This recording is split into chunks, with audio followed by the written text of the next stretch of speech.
Sorry. While addressing the media, the executive director of the Anti-Corruption Coalition Uganda, Kagaba, said the president should make a major pronouncement regarding a global corruption scandal in which Foreign Affairs Minister Sam Kuteesa has been accused.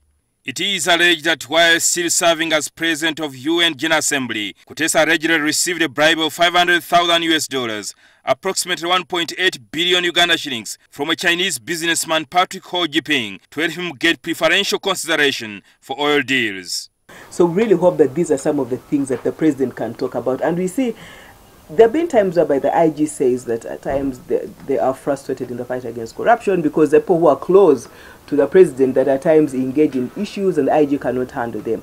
And if again our president and government at large is committed in fighting corruption, issues such as these that we see people within cabinet or people within the president's government being implicated in corruption-related issues out of the country, we'd want to see action being taken.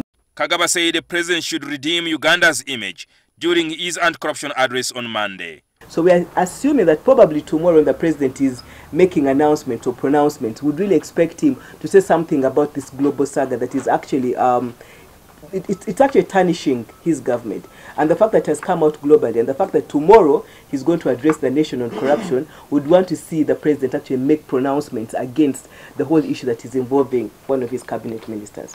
Patrick Ho, a Chinese businessman who allegedly gave Kutesa the bribe, was found guilty of the crime by the federal court in the United States this week. The anti-corruption activists are also opposed to the president's plans of establishing new anti-corruption units without strengthening the existing institutions. If we're saying that the IG's office has failed, then how do you expect a unit that is going to be composed of 5 or 6 people? What work is it going to do that this other unit has failed to do, that the IG's office has failed to do?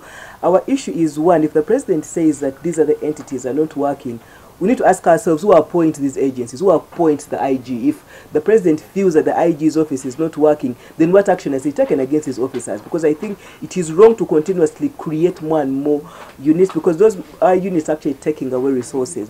It's a paradox that corruption in Uganda remains pervasive at both low and high levels of public administration. Various Transparency International reports have continued to report Uganda as among the countries topping the corruption table within the East African region and globally. This year's theme is citizen participation in the anti-corruption fight, a sustainable path to Uganda's transformation. Jingo Francis, NTV.